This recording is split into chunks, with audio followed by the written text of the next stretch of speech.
Listening to your body and training efficiently for your goals and your age is going to be something you're going to hear me speak a lot about on this channel. That doesn't mean you won't see me lifting or advocating for heavy resistance training. And notice I put air quotes in heavy because it should go without saying heavy lifting is somewhat relative. What you thought was heavy yesterday will not be heavy possibly tomorrow. What you thought was heavy in your 20s might be very heavy in your 50s and vice versa. So in this video, I'm going to touch on these nuances and break down the lifts where possibly going heavy makes sense, the ones you should possibly avoid, and how to do it safely so you can keep building muscle for decades to come. In this channel, I've already touched on and talked about the benefits I've seen with myself and clients on moderate to even lightweight lifting for quality reps for men over 40. The truth is, heavy lifting and heavy weight training, 40 plus and beyond, is still going to be a very valuable tool. Contrary to what some people will say, lifting weight and lifting heavy is not by default a bad idea. What I have found happens a lot is that people will go on the internet and they hear these great benefits, and then especially guys in their 40 who've taken many years off, hear the great benefits of traditional strength training and heavy lifting and all the things it can do for you.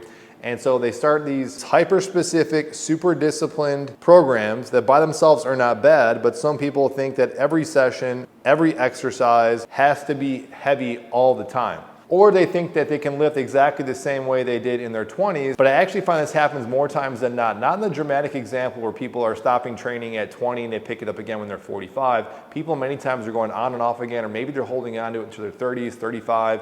And this happened to me actually recently, where I was picking up more lower intensity, moderate weights, and when I went ahead and picked up a heavier barbell, heavier bench press, it kind of felt a little iffy. My joints didn't feel as strong. And sometimes I can get in people's brains thinking, well, I guess heavy lifting just isn't good for me. I'm getting old and I just should avoid those things.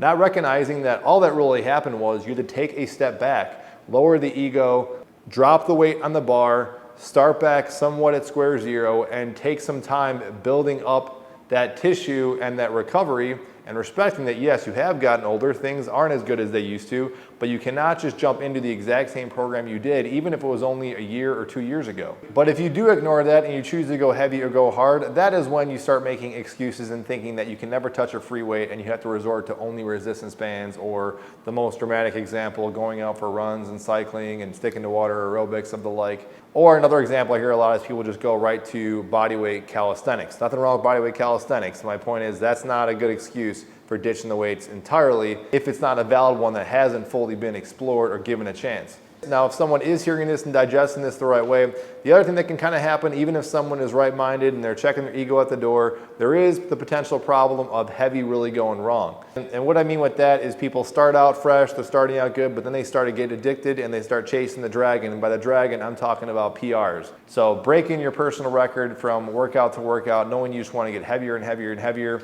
and thinking that's the end-all be-all. I addressed that in the previous video of something to be very mindful about. Doesn't mean you can't set personal records and you can't set certain goals, but you gotta recognize, again, we're in a different playing field here and you gotta respect that. With the ego aside, making sure, of course, you got proper form, you've been properly coached, you understand how this is gonna fit into your overall goals, because yes, you can just choose and work on just raw strength and be that the only thing you touch with resistance training, or which I find many people like to do, they want to find other easier ways of just putting on muscle mass that also helps build upon their heavy weight lifting. And I would be remiss to admit that you have to recognize again that recovery is the name of the game as you get older. You got to respect that. You got to gauge your own personal level of recovery, listen to your body, but that is where most of the quote unquote gains and even progressive strength gains are going to come. To put all those things together, here are some of the best exercises that I find, at least from time to time, work really well to kind of train heavy. And by heavy, I mean some heavy weight in the bar relative to you, maybe in that 5 to 6 rep max. I don't even want to say a rep max, but a rep maximum that you can do comfortably where you're not grinding it out. Then after I showed you guys these heavyweight lifting exercises, you then of course can go ahead and then introduce other single joint, moderate to lower intensity exercises that greatly complement the two together. Now I'm going to break down the first key exercises based on the biggest body part that actually works really well and grows really well with heavier weights, and that is your legs. And that is because, with due reason, your legs are very, very strong compared to the rest of your body, at least compared to the upper body.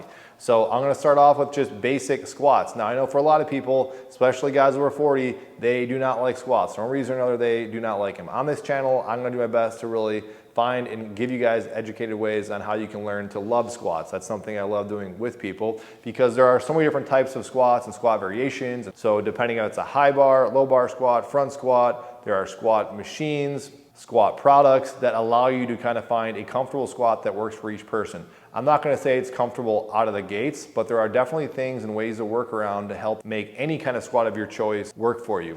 Now I can hear some of you guys pushing back and saying, well, can't I just do higher to moderate repetition squats or leg exercises?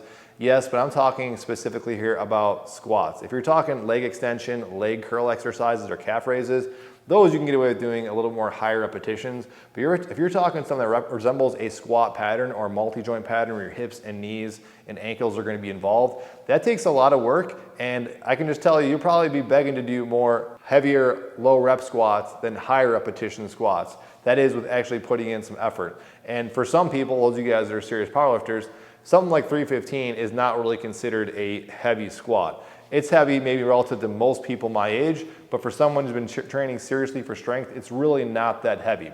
So when I say, again, things are heavy, it is somewhat relative to you and your goals. What I'm saying is not the same thing as saying grinding out a bunch of heavy, say 5 rep max squats. What I'm talking about, and if you guys are watching some backdrop in this video, as I've actually been slowly doing myself, just gradually kind of taking it how you're feeling that day. You can do things like singles, just sets of 3, sets 4, 5, but something that's not super heavy and just kind of going up how you feel. So you do a set, kind of rest at least 3, 4, 5 minutes. And you'd be surprised what some rest periods can do and a little warm up can do for how comfortable that these exercises are. But just do things that are in that lower repetition range, but don't get to the point where you're really grinding it out. The next one along those lines would be the deadlift. Now deadlift kind of gets lumped into some back stuff too, because you are holding a weight and your back muscles have to work isometrically to tense up to keep your back from kind of folding over. So it is also technically a back exercise. It's also a great hip and hamstring exercise.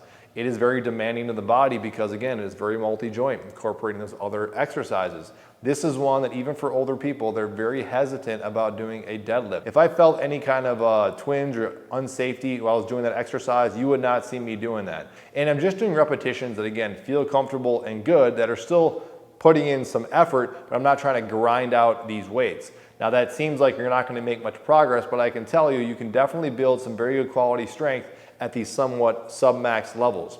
And there's nothing wrong if you do want to push yourself a little further. As many people that do this, you can, of course, go ahead and put some extra weight on. But the thing to be mindful about deadlifts is that they take time, they take a lot of toll on your body, and you got to give it some time to recover. So stuff like this, I would reserve to maybe 1 time a week. And then really when you're talking about moving into upper body, there's kind of really 2 primary patterns. You could say a third one. Now I'll first just start off with chest. Everyone likes working heavy chest. I personally think you don't necessarily have to go heavy to get a decent sized chest and just build your chest and build strength in your chest. And I would still say all the lower body stuff we just said are really some of the best stuff you can do.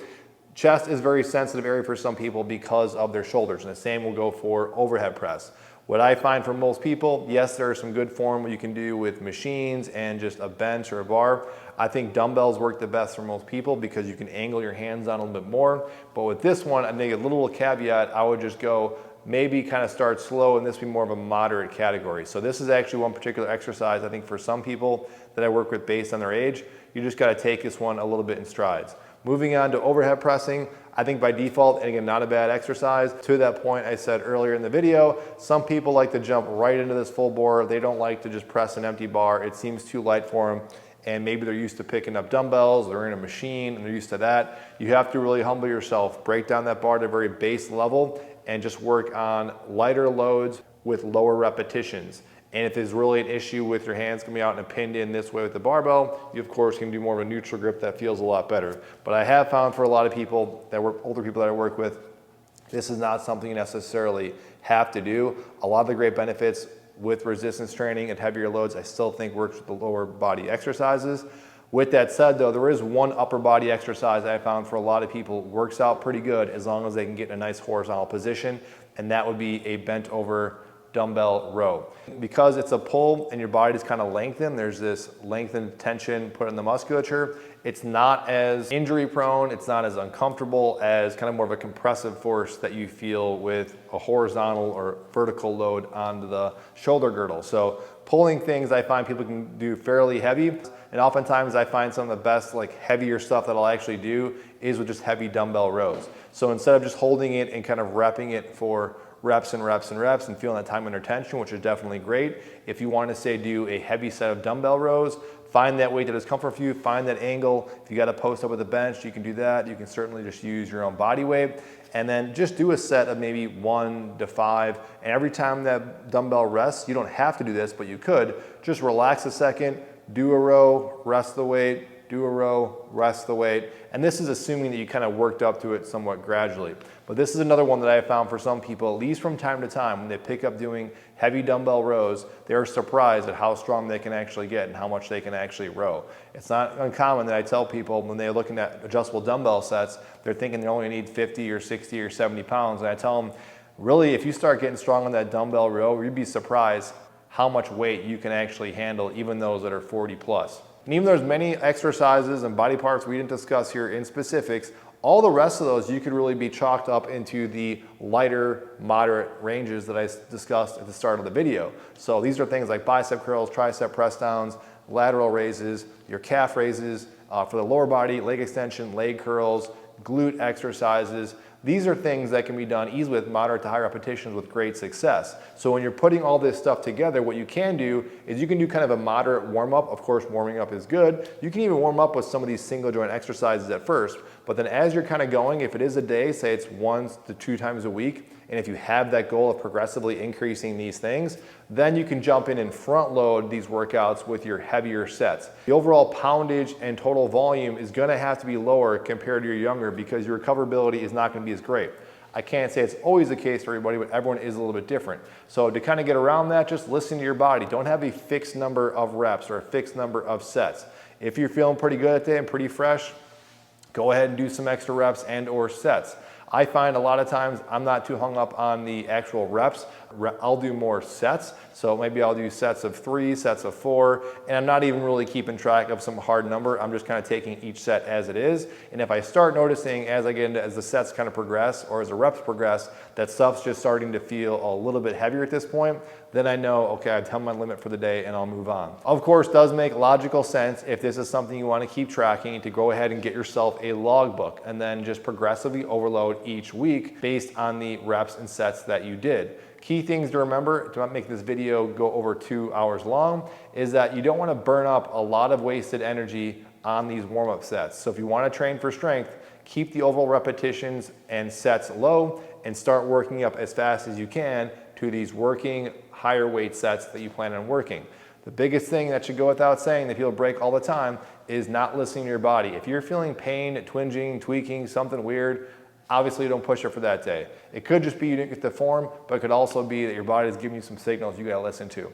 So hopefully that gives you guys some ideas. I wanna give you guys some clarity in this series here because you guys will see me talking a lot about lightweight and moderate weight and all the benefits for that, but you're gonna see me from time to time, no question, talking about the value of heavier singles, heavier lower repetitions with maybe more sets and of course more rest period throughout your training program. So if you guys got any questions, let me know. I'm still doing those free consultations. I'm not selling you guys anything, just trying to get some more feedback from you guys on the channel, what some stuff you guys want to see and how I can best help you guys out.